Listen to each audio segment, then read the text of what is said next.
लोकदल महिला विंग प्रदेश प्रभारी सुनंदा चौटाला आज स्नेहित सरोवर नजदीक पंजाबी धर्मशाला में आयोजित महिला मोर्चा की जिला स्तरीय बैठक में पहुंची, जहां पहुंचने पर इनेलो नेत्री तनुजा और महिलाओं द्वारा जोरदार स्वागत किया गया। इस मौके पर उन्होंने कहा कि महिलाओं के कल्याण, सम्मान और सुरक्षा का दावा करने वाली बीजेपी के राज में महिला उत्पीड़न के मामले बढ़े हैं।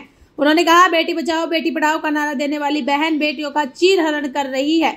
इस दौरान उन्होंने बीजेपी सांसद रामचंद्र जांगड़ा के पहलगाम आतंकी हमले पर मौजूद महिलाओं पर दिए गए बयान की आलोचना की। इसके अलावा उन्होंने खिलाड़ी महिलाओं के धरने पर कई अन्य मुद्दों पर सरकार को घेरा। पहले तो आप सबका बहुत बहुत धन्यवाद, क्योंकि पत्रकारिता एक चौथा स्तंभ है और जिसके माध्यम से हम अपनी आवाज को पूरे हरियाणा प्रदेश और पूरी राज्य सरकार को सुना सकते हैं। जहाँ तक आपने सवाल किया कुरुक्षेत्र आने का, तो कुरुक्षेत्र में आज हम लोग महिलाओं को एकत्रित करके उनसे सलाह मशवरा करने आए, क्योंकि इंडियन नेशनल लोकदल पार्टी के हमेशा ये चलन रहा है कि हम जब भी कोई पदाधिकारी नियुक्त करते हैं या जब भी कोई टिकट वितरण होता है एमएलए के लिए, एमपी के लिए, तो हम अपने कार्यकर्ताओं से सलाह जरूर लेते हैं।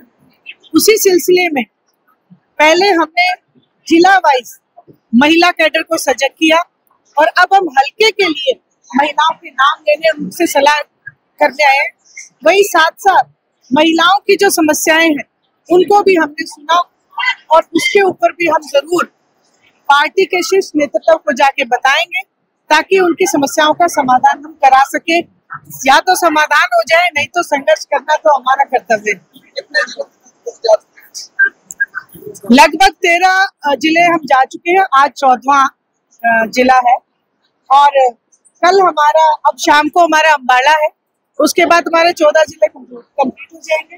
हर जिले में हर महिला इंडियन नेशनल लोकदल पार्टी के साथ जुड़ने के लिए आज लाइन लगी हुई है और हमें विश्वास दिलाया है कि आगामी जब भी कोई मीटिंग होगी तो सब एक के साथ 10-10 महिलाएं।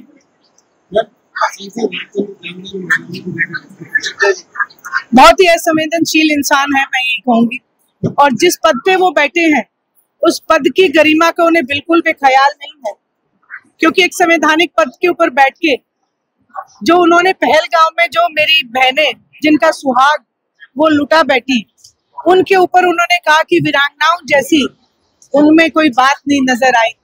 तो बहुत ही ये मैं इस चीज की घोर निंदा करती हूँ।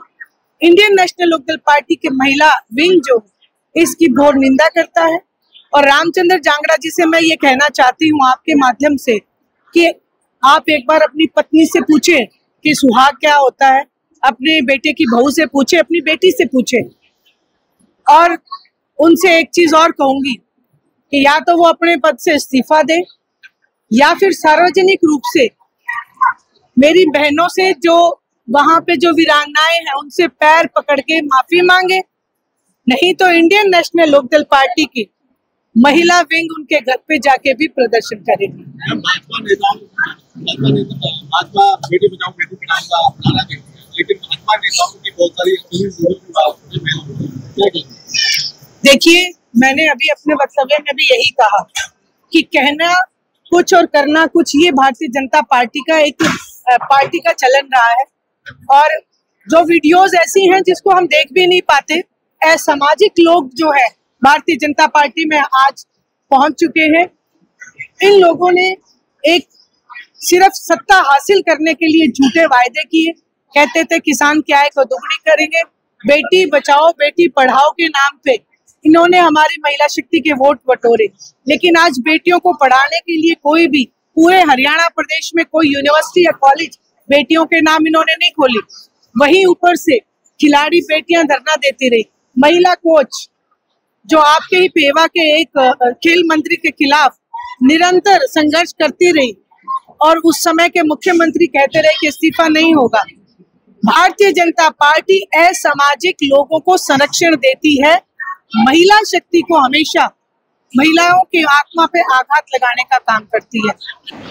देखिए, बिल्कुल मैंने ये बात कही थी, उसका कारण है क्योंकि मैं जब फील्ड में निकलती हूँ तो हर एक आज हरियाणवी जो है, जो वोटर है, वो एक ही बात कहते हैं कि हमने भारतीय जनता पार्टी से पीछा छुड़ाना था, लेकिन कांग्रेस पार्टी के नेताओं की बदौलत आज बीजेपी वापस सत्ता में है, इसलिए लोगों में रोष है।